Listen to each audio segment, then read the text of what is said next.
করব ভেটকি মাছের আলু দিয়ে ঝোল রান্না করব। কিভাবে রান্না করি দেখতে থাকো।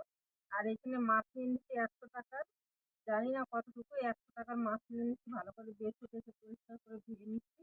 এখানে 3টা আলু টুকরো করে নিচ্ছি লম্বা লম্বা করে, আর একটা পেঁয়াজ কুচি করে নিচ্ছি, আর একটা টমেটো। আর এই কারকলটা ভাজা করব। মশলা পেঁয়াজ বাটা দিব। এই পেঁয়াজটা কিন্তু বেটে নিচ্ছি আমি।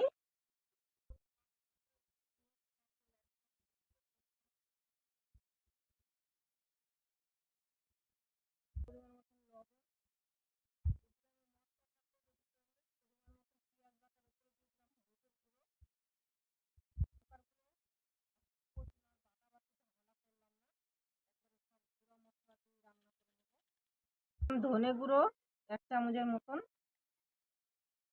মশলাটাকে রেডি করে জ্বালিয়ে দিচ্ছি, কড়াইটাও বসিয়ে দিচ্ছি। কড়াইটাও আমার গরম হয়ে গেছে। ফোড়ার জন্য দিয়ে দিলাম কিছুটা সরষের তেল।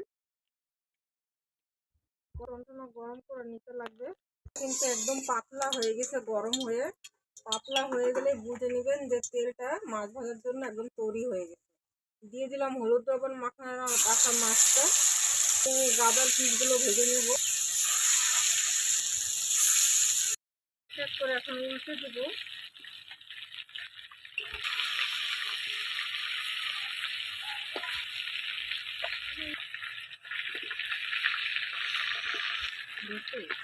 কিন্তু একটু কড়কড়া করে ভেজে নিলে ভালো হয়। এই মাছটার গন্ধটা একটু বেশি, এই জন্য মাছটা কিন্তু কড়া করে ভেজে দিতে লাগবে।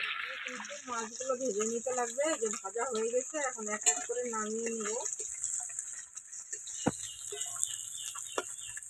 ভাজা হয়ে গেছে, একদম কড়া করে ভেজে নিয়ে তেল দিয়ে দিলাম। প্রথমে অতিরিক্ত গরম হয়ে গেছে মাছ ভাজার কারণে। এখন দিয়ে দিলাম টমেটো কুচি। পেঁয়াজটা কিন্তু আগে ভাজা হয়ে গেছে, তার উপরে দিয়ে দিলাম আলুর টুকরোগুলো। একটু ভেজে নেব সব কিছু।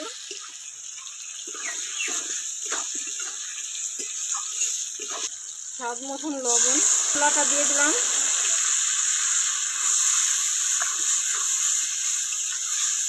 হালকা আজে তরকারিটাকে কষিয়ে আজে আলুটাকে দিয়ে কিন্তু কষিয়ে নিতে লাগবে। দিলাম জিরা, ধনিয়া, মৌরি, ভাজা মশলা দিয়ে দিলাম। এই মশলাটাকে দিয়ে একটু কষিয়ে নেব। কষিয়ে নিচ্ছি একদম, এই দেখুন খুব সুন্দর করে কষিয়ে নিচ্ছি, একদম লাল হয়ে গেছে। এখন পরিমাণ মতন জল দিয়ে দিব। দিয়ে দিলাম জল।